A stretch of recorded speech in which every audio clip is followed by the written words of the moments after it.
Hello বন্ধুরা, তোমরা সবাই কেমন আছো? তো চলো আজকে আমি নিয়ে এসেছি লেবু। বলো তো কী করবো লেবু দিয়ে? লেবু দিয়ে আমি আচার তৈরি করবো। আগে একবার করেছিলাম, তো খুবই ভালো লেগেছে। তো চলো আজকেও আমি লেবুর আচারটা করব। চলো দেখাই কিভাবে করব। তাও আমি এখন লেবুটা কেটে নিই। চলো, তো লেবুটা আমি কেটে নিচ্ছি।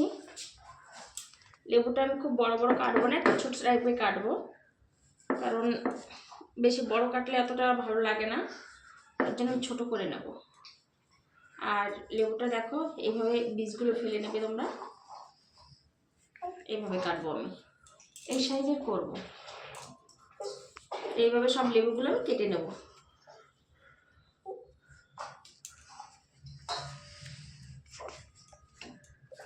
তো বন্ধুরা, তোমরা একবার ট্রাই করো, অবশ্যই একবার বানিয়ে খেয়ে দেখো, খুবই ভালো লাগে। তো বন্ধু দেখো, আমি লেবুগুলো সব কেটে নিয়েছি। দেখো মাঝখানে কিন্তু একদম বীজ নেই, সাদা যে একটা শিরের মতো থাকে, সবগুলো আমি ফেলে দিয়েছি। তো ওগুলো বীজ থাকলে কিন্তু তেতো হয়ে যাবে। আর এই লেবুটা আমি এমনভাবে কেটেছি, দেখো ছোটো ছোটো করে, যাতে মশলা এর ভিতরে খুব ভালোভাবে ঢোকে। আর এইভাবে কেটে নিয়ে তারপরে এখন মশলাটা করব। তো মশলাটা খুবই ইজি, এত কিছু না। তো চলো আমি মশলাটা এখন করে নিই। তো বন্ধুরা, আমার কড়াই গরম হয়ে গিয়েছে। তো আমি এখানে মশলা নিয়েছি, দেখো কিছুটা জিরা, তেজপাতা, লং, এলাচি আর কি বলে দারচিনি। তো এটা সবগুলো আমি দিয়ে হালকা করে ভেজে নেব। খুব বেশি একটা ভাজবো না, অল্প করে ভেজে নেব।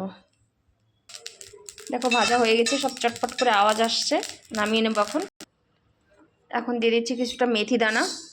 মেথি দানাটা একটু হালকা করে ভেজে নেব। তো মেথি দানাটা আমি বেশি দিইনি, কারণ মেথি দানা বেশি দিলে পরে তেতো ভাব হয়ে যায়। তো দেখো মেথি দানাটা ভাজা হয়ে গেছে, চটপট করে উঠছে, হয়ে গেছে, আমি নামিয়ে নেব। এখন দিয়ে দিচ্ছি কটা ধনিয়া, এটা গোটা ধনে, এটাও হালকা করে ভেজে নেব। তো দেখো ধনিয়াগুলো ভাজা হয়ে গেছে, আমি এখন নামিয়ে নেব। সব হালকা করে ভাজবো, বেশি না। এখন ভেজে নেব কটা সফ, যেটাকে বলে মৌরি। এটা একটু বেশি দিয়েছি, কারণ এর মৌরিটা মিষ্টি হয়, তো তার জন্য সেন্ট হয় খুব সুন্দর, তার জন্য। তো দেখো মৌরিটাও ভাজা হয়ে গিয়েছে, সব ফাটছে, নামিয়ে নেবো আমি এখন। এখন আমি দিয়ে দিচ্ছি কটা সাদা সর্ষে আর কটা কালো সর্ষে, এটাও আমি হালকা করে ভেজে নেব। দেখো সর্ষেটা ফাটছে, এটাও হয়ে গেছে, আমি এখন নামিয়ে নেব। তো এখন দিয়েছি আমি যে দেখো কালো জিরা, এখন নামিয়ে নেব। এটা খুব কম সময় লাগে। এখন আমি ভেজে নেব সব লাস্ট কটা লঙ্কা, তো খুব বেশি একটা দেবো না। তো দেখো লঙ্কাটা ভাজা এসেছে, আমি এখন নামিয়ে নেব। তো দেখো বন্ধুরা, আমি সব মশলাগুলো ভেজে নিয়েছি, এখন একটু ঠান্ডা হতে দেবো। একটু ঠান্ডা হয়ে গেলে আমি মিক্সি করে নেব। তো দেখো বন্ধুরা, মিক্সির ভিতরে আমি দিয়ে দিয়েছি। তো দেখো বন্ধুরা, আমি মিক্সিটা করে নিয়েছি। মশলাটা খুব আর কি পাউডার করিনি, একটু দরদরা টাইপের করেছি। আচারের মশলাটা এরকম করলেই বেশি টেস্টি হয়। তো আমি এখন দেখো কড়াই নিয়ে নিয়েছি, কড়াই আমার গরম হয়ে গিয়েছে, এখন আমি তেল দিয়ে দেবো। তো তেল আমি খুব বেশি একটা দেব না, কারণ এই আচারে বেশি তেল লাগে না। ব্যাস এই অনেকটা তেল, এটাতেই হয়ে যাবে। আর সম্বরার জন্য আমি নিয়েছি 5 ফোড়ন।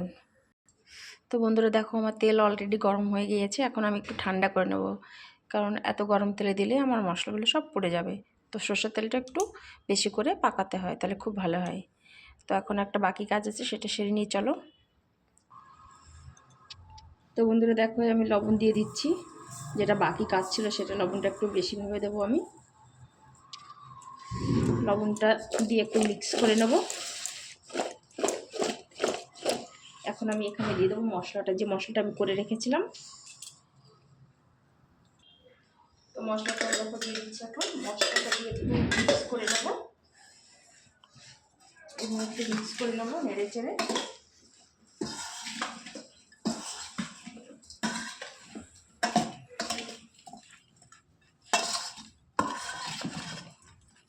তো চলো বন্ধু, এখন আমি তো বন্ধুরা, দেখো আমি মশলাটা এখন করে নেবো। এখানে আমি নিয়েছি 5 ফোড়ন আর নিয়েছি 2টো শুকনো লঙ্কা, 2টো তেজপাতা। তো তেলটা আমার এখন মিডিয়াম হয়ে গেছে, আমি এখন দিয়ে দিচ্ছি। তো এটা বেশি সময় আমি রাখবো না। তো দেখো বন্ধু, মশলাটা পুরো রেডি হয়ে গেছে, এখন আমি নামিয়ে নেবো। তো এই দেখো যে আমি আচারটা করেছি এর ভিতরে আমি ঢেলে দেবো।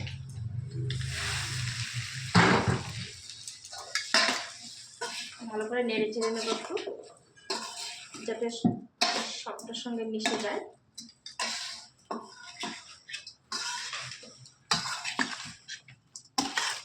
তো এইভাবে আমি মিলিয়ে নেব। তো আমার আচারটা কেমন হয়েছে অবশ্যই জানাবে। যদি তোমাদের পছন্দ হয় তাহলে অবশ্যই লাইক করবে, কমেন্ট করবে, শেয়ার করবে। তো আজকে ভিডিওটা এই পর্যন্ত। কিন্তু হ্যাঁ, একটা কথা বিশেষ করে, আচারটাকে কিন্তু রোদ্রে দিতে হবে, মাঝে মাঝে রোদ্রে দেখাবে, কমসে কম 1 সপ্তাহ তো রোজ রোদ্রে দেখাবে। তারপরে ওই 10-15 দিন পরে একবার রোদ্রে দিলে হবে।